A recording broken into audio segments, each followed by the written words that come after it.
We continue our countdown to the SLPL 2026. My name is Karen, co-founder of Event History and the Sri Lanka Paddle League. We've spoken to owners, we've spoken to managers, we've spoken to franchisers, their representatives throughout the last couple of days. But now it's time to hear from the people who'll be actually stepping on court when the action begins. Joining me today are 4 of the league's retained players, athletes their franchises backed even before the auction began. We start with you. Representing the Gulfport Mariners, we have Bianca Acquistapace. Representing Trinco Titans, we have Anushka Burlasa. Representing the Ahangama Ballers, we have Sanka Athakorala. And finally, defending champions, representing the Colombo Aces, we have Tehan Vijayamana. Welcome to the show, guys. Thank you. Thanks for having us. So I think just for the viewers, what's interesting about this panel as opposed to the last ones we've had is that all of you come from strong tennis backgrounds. Now, you've also become some of the leading names in paddle in Sri Lanka. You were all retained by your franchises. So let's kind of start there, okay? What's the hardest habit from tennis that you had to unlearn when playing paddle? I would say letting the ball go and hitting off the glass. Yeah. It's been a mental block that I've been trying to break.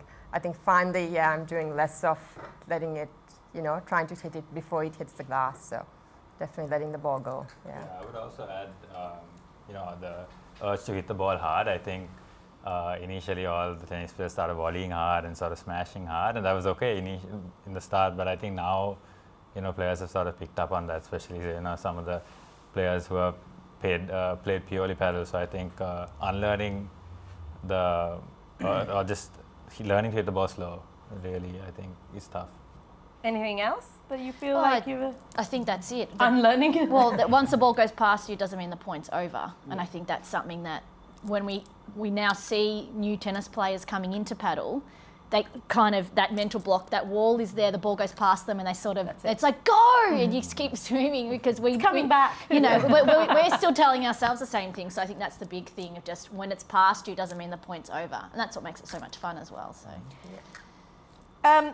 You said you're seeing a lot of tennis players still coming into the sport.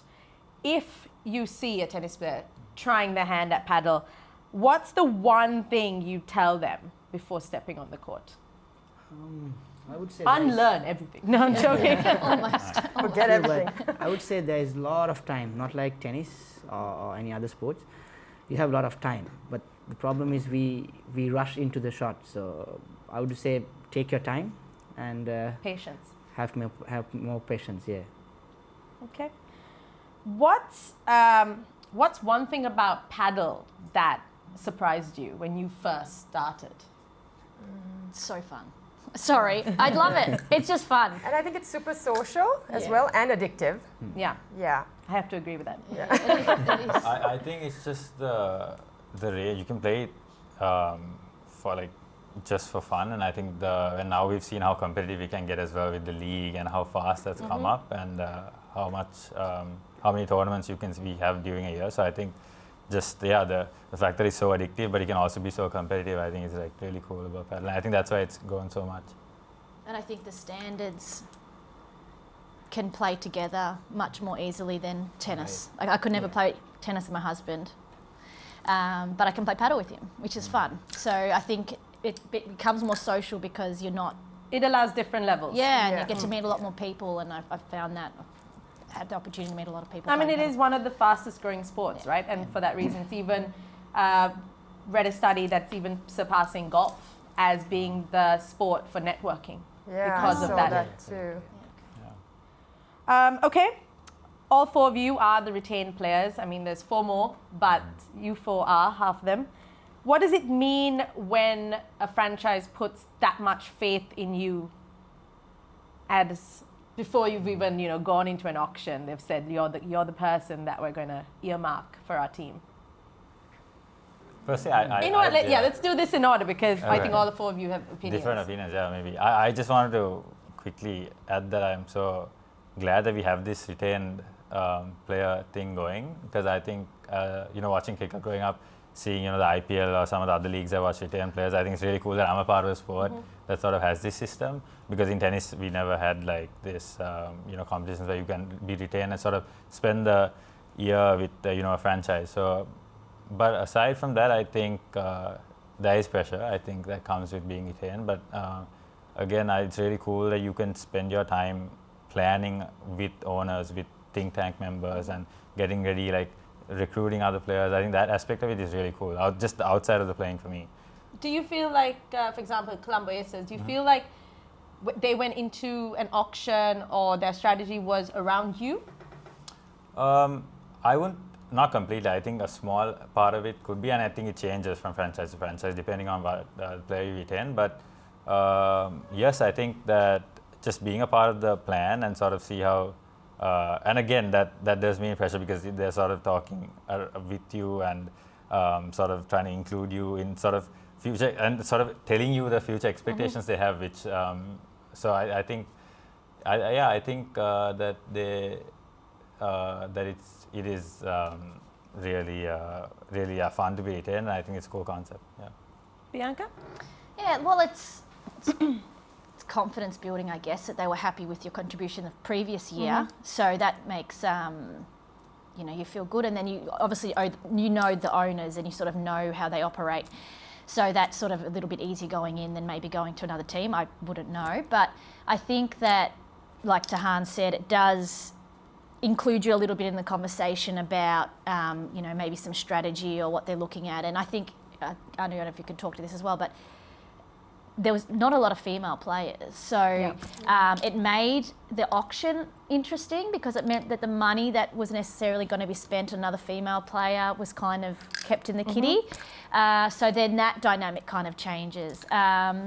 Look, it's fun to be retained, to know that you've got your spot going into the auction. That wasn't as nerve-wracking, it was a little bit more fun. We had friends that weren't retained, so where are they going to go? It is confidence building, but it's at least you're playing and something to look forward to. I'm going to skip you, Anushka, and I'm going to come to you last for this. But I'm going to go to Sanka. I mean, yes, there's a lot of pressure. You have to perform, and I feel it's like Tehan said, it's nice to retain a player. So it's going to be a fun, very fun and exciting tournament. Do you feel the ballers are strategizing around you being the kind of marquee player, or? Yes, they did, and they included me to the auction, and then we planned everything accordingly. Yeah. Okay, Anushka, I kept you for the last because I think last year you had a slight injury. Trinco Titans were in the mix for that run-up to the title. Aces, breathe the sigh of relief. But what do you feel coming back as a retained player, even though you had that injury, you kind of had to take a step back from the last few matches? Yeah, it means a lot, that of course that the owners had faith in me and, wanted to retain me. I guess after that incident, my performance was good during the year with the tournaments I played and stuff. Yeah, it was unfortunate, but I'm really glad to be retained by the Trinco Titans. It's a really cool group of people. And even with that, they were super supportive even when I got injured, and that kind of energy, the vibe, is really good. And so I'm happy to be playing for them again this year. Look, I've met a majority of your owners now, and I think you're all saying exactly what they said. So it's nice to hear from your angle of things. But you've also all played other tournaments, apart from the league. How different is it as a player playing a regular tournament versus playing for a team and playing for your franchise? They tried to put off the Aces, didn't work. But I've got to say the energy is different, because there's just those few days of build up, and you've got your team, your team around you. That's it's well, I can't compete. Can you compare it to college tennis? I don't know. But that kind of energy of, normally it's tournaments, you're there, you might be playing late at night, there's no one around, but, we were playing matches at 1 o'clock in the morning, there were still, 20, 30 people there, which is a big deal here. So I just think the energy itself is... And also, different. The wins and losses impact not just you, but your whole team, right? So there's obviously more pressure because you obviously want to play well, not just for yourself, but for the team. So. And I think leading up to the tournament, if it's a private tournament, I think we do our own thing. But going into a league, I think there's so much care you put into taking care of your body, spending time with your teammates, building that bond, and again talking about strategy. And I can see every team doing it, like they did last year. So I think. Again, it builds up so much excitement, and that's compacted into those 4 days. Like Bianca said, it's just an amazing atmosphere. Okay, the next question may be controversial, maybe not, and this will, again, I'm going to take it one by one. But which of your franchise owners would be the most difficult to disappoint? Oh, jeez. What you go first? You go first, Dan. I'm going to say Viren Virwalge. He's the founder of the club along with Saurika. But it's just the fact that he has so much care for everyone in the team. He loves paddle, and he puts in so much effort that I just feel I would be so upset if not that I would disappoint him, not that it'll come down to one match, but I think that the team now has also seen the amount of effort he puts in, and so I think we'd all just want the best and sort of make that effort worth it. Yeah. So it's pretty clear for me that it's All agreement. Maybe it's weird for you guys too. For sure. Yes, I would go with Viren. Yeah, I would too. What's one thing, Sank, I'll start with you, that makes your franchise different to even the other three sitting here? Different. Because you're a new franchise, right? Correct. I suppose. And I don't know. I mean, I known Amrit since like 2006 Asian Games, and we have been friends since then. So it'll be fun. Let's see. I'm just a new team, new players. So, and one more thing, that last year we didn't have this much of time to prepare and then to be with the team. But this year we have like, 2 months? Yeah. So then more practice, more spending night outs, things like that, Team bonding. Team bonding. Well, you guys are off on a retreat. Yes, in a few hours, right after this actually. How is the environment in the ballers camp these days? It's good. It's good. Denali came down, so she's actually playing well than what I expected. Yeah. So I'm happy with the whole team and how it's building up for the tournament. And before we go into a quick break, Bianca, I'm going to ask you the same question, just because I know majority of your team actually is not even in Sri Lanka. Yes. So, yes. And if they are, there's only one other individual, Tiana, who's in Colombo, and we have Martin in the south. Look, it's completely different. Lots of WhatsApp messages that we're going to get together with a shorter time frame just before the league starts. But can I just say, the paddle teams have welcomed me into their circles and I've been invited into practices, so appreciate that, which is great because, to be honest, it could go the other way where the teams lock down camp and say we don't want anyone to come to our practices or lock the doors sort of thing. So, and that's just testament to the paddle community that is in Colombo, right? They've always been a warm group of people. It is a good group of people. Yeah. So that's been my experience. So it is very different to just say the aces or even the ballers or, going on retreats. But yeah, so I am having a bit of a different experience, but that's what it is. So yeah. Okay, well, we'll be right back after a short break to find out.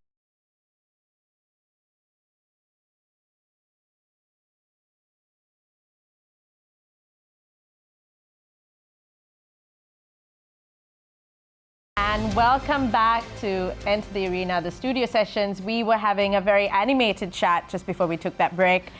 And I must say, players, these questions are about to get harder. Right. I'm also going one by one with these questions. Right, looking around this panel. And maybe you could use this panel, you could even open it up. I'm okay, I'm easy. Who would you least like to see standing across from you in a decider match? Tehan, you go first. I'm going to start off by saying I prefer to not play either one of you all, but I think I played a lot of mixed doubles with Bianca, and I think that she's a very fierce competitor playing with you. I think it's such a fun experience. I learn a lot, and it keeps me going as well. So I'm not going to use the word hate, but I would not like to be in that position, playing against her. I mean, I can hear her. I'm not answering. I'm done. Look, I haven't played with you, Anu. We've practiced and played. So I played with the two gentlemen on the panel. So with Tahan Smash, I've had them hit at me in the final last year, so don't want to play against him. But then Sanka, he'd probably get in my head and do those drop shots that he's got. So neither one of them, I don't think I'd want to see. Anu? So I haven't actually played with either of them. But all three have, are very strong net players, and that obviously top paddle players. So probably wouldn't want to be on the other side, of any of them. To be honest, I'm going to be a bit more diplomatic here. So do I have to choose from here or Look, anyone? You can choose anyone. Okay. So anyway, these three are out. No chance. And I don't want to play with Dilwan and Rukmal on the other side as well. So. Well, Rukmal's generally your partner. Yeah, because I don't want to see him on the other side. I don't mind keeping him next to me. Okay. We'll go again with you first, Tehan, for this. If you had to choose someone from this panel as your doubles partner for a final, we'll say a mixed doubles partner. I mean, of course, like I said, I played with Bianca a lot, but of course, I'd pick her for a mixed as well. I mean, I've not played with Anu, but I think that would be also exciting to see. Actually, we've not shared the court as much because we've always been on the other side of the draw, I think. But I'd love to play with Sanka because we've had a lot of clashes in tennis, but we've never shared the court even as doubles partners in tennis. So I'd love to play doubles with him as well. Yeah. The league could be the chance. Yeah, Bianca. Well, yeah, I've had the opportunity to play both gentlemen, as I said. So, Ooh. Yeah, I know. So it has to be mixed. Okay, it has to be mixed. It has to be Sanka. Can I say Dilwan? No. Look, Tahan and I have beef now in terms of we've lost the last tournament. So we have to go back. No, it definitely wasn't. Sanka and I had a great run at the tournament a couple of months ago. Yeah. It was dare I say, I don't want to say it, I won't say it. We played really well, actually, because we played really well. Yeah, you did. So yeah, look, if either of them are happy to play with me, that'd be wonderful. So, Anu? Well, if it's mixed, I mean, obviously the present company, either of them would be, I think, very strong So partners. diplomatic. It's hard. Yeah. It's hard though because they're both really good, right? It's a bit. Okay. It's no a tough hard one. feelings here. Everyone's And of course, Rajiv, who's my all-time mixed doubles partner, obviously. Yeah. Sanka? Mixed or men's? Mixed. Only? Only mixed. Yeah, Only mixed. yeah. So I have not played with Anushka. Bianca I have played. But both are two different players. Styles are different. Yeah. So I don't mind to see play one and see with Anushka and see how it goes.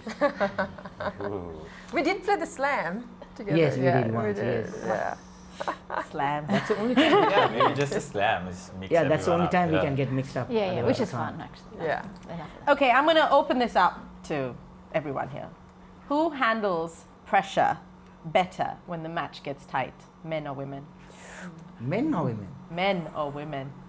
Yeah, I'm going to just straight off the bat say that. Go to Han. I don't. for me, it wouldn't necessarily come down to if it's a man or woman. I think that if it's just someone who's been in that position multiple times, so someone with more experience, I think generally tends to handle pressure well.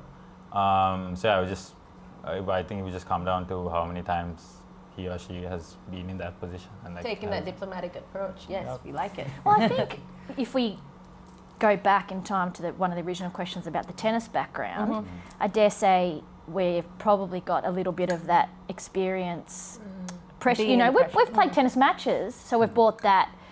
So maybe some former tennis players on the court might handle it. If they've played tournaments and things. I don't know, men or women. Yeah, I don't think you can really stereotype it. It really depends on the experience and personality. Yeah. Sanka, any different? Yeah, I mean, four Come of on, us Sanka. has played different type of tennis. So Anushka has played different, time and different game. She has played a lot of college and represented Australia, is it? Yeah. And Tehan is played Davis Cup. So different levels and different types. So it's very difficult to say whether it's men or women. But like you all said, it's just the most number of matches. Who's and then handled that pressure level? The situation. Yeah. I think also the paddle court, the spectators are tight on the fence, right? You feel them. You feel it, whereas you play like in a court, like a tennis court, like even at SLTA, some of those hard courts, they're huge, they're huge in comparison.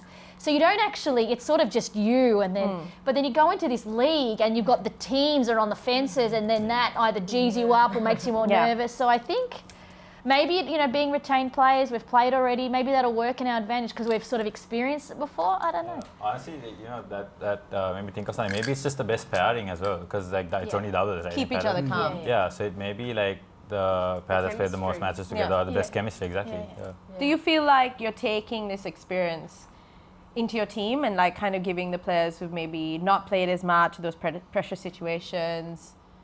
100%. I Kind think of giving them, Yes. Yeah. Hope so. I think again sharing the court with someone who's maybe not been in a competitive racket sport environment, if that makes sense, I think helps. And I think again that might be one of the reasons why a player retains and so on. So all those things mattered, I think. Who talks more trash on court, men or women? Men Look at Sanka just looking at Bianca. Hang on. You said a figure. You said something. I want to say the men say it, the women probably think it. Yeah, I think men are I louder, also think so. Yeah. but women are more Louder. strategic. Tehan just nodding his head on the corner here. Loudness it's Bianca. Yeah, I was Encouraging though. I'm very. Yeah, come on. I was going to say we're all polite, we don't trash talk, but never mind. It's too far gone now. But I do. I do, but I Strategic. not Quietly, not it's in quiet. A, yeah. It's quiet. You're quiet. Just when he does that drop shot and you come. Okay, so you've all been retained, but if you had gone into the auction, who on this panel do you think would have gone for the most money?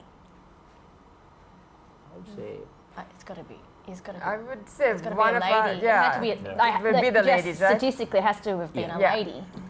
So it's one There's of no us. ladies. not Well, the there's not enough men's. ladies. Not the men's, yeah. And that's because, there's like 6 or 7 Which pros. we hope will change by next year. I mean, the highest bid was for Amrita. Yeah. And then So- you had Shanali, then All the Denali. ladies, went for really Alipeka, they all went much higher than the guys. The guys, The so- very So pro guys. we'll ask the I'm men. pretty sure either of them. would have gone. We're not answering it this would have been question. a tie for sure. A tie. Okay. Close, very close. 200,000 each. Yeah, definitely worth it. If worth your franchise owner gave you, and this question you must answer, if your franchise owner gave you an unlimited budget to steal one player from any team, who would it be? Just, you need to give a name, you don't need to tell me why. I'm going to say Jaita. I think everyone knows why, but I'm going to say Jaita, Jaita. It's yeah. pretty easy for me. Okay? I'd probably go a girl. Shanali. I'd go Shanali. Okay. I was thinking the same thing. Sorry, Shanali. Okay, Shadali again. Rukman. Rukmal. Yeah. Okay. Which team is acting humble, but secretly thinks they're winning the title? Oh, us. They're definitely not humble. Humble, the first part, I'm No, not not sure, humble. but No, But they think they're would- winning the yeah, title. for sure. I think everybody thinks they're winning the title, Yeah. but I think Some are I would say- quieter. I would say Goal maybe also because They're hiding their players. yeah, hiding their players abroad, like suddenly They're just everyone like, flies bring them down. out. WhatsApp messages. Bianca What are the hasn't WhatsApp seen them. messages though? What are those messages? There's WhatsApp messages. Exactly. What happens on WhatsApp stays on WhatsApp. It's very secretive. Okay, I'm gonna, this again, everyone has to give a name. I'm gonna start with you, Sanka. Who is the one player nobody's talking about enough right now? Yeah, who has got chosen to the league? Yeah. Very difficult to say. I don't want to say Abra because you guys are gonna say. Yeah, Yeah, I mean, I also feel Abra is, I think Abra? Abra's up. but and there is I've Tariq seen as him well. play. Tarek, yeah? Okay. I'd go Abra and maybe Janali. Janali. Janali, yeah. Janali is a good, Janali. Janali is a Yeah, good yeah. pick. She's, I think she's coming in like Yeah. new to paddle, Yeah. but she has She's a played good for the tennis country. Tennis player. Yeah. Yeah, I'm gonna shout out Dilwan as well. I think he's such a good men's player. Yeah. Like, I think no one notices, but he's so fit. No, and I he's- think he has a I think good we set all of know skills. how good Dilvan He's is. so Yeah. fast. Like, yeah, yeah. But no, yeah, I think we forget that too, right? We just, Exactly. yeah. Janali. Oh, Janali as well? Yeah. Okay, we're going to go into a small rapid fire.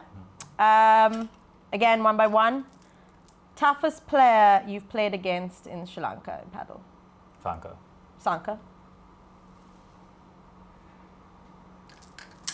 Have I played against you? Yeah, the last year first match, you and Clearly not memorable. of course it is memorable because you and Yusuf versus me and Samanthi.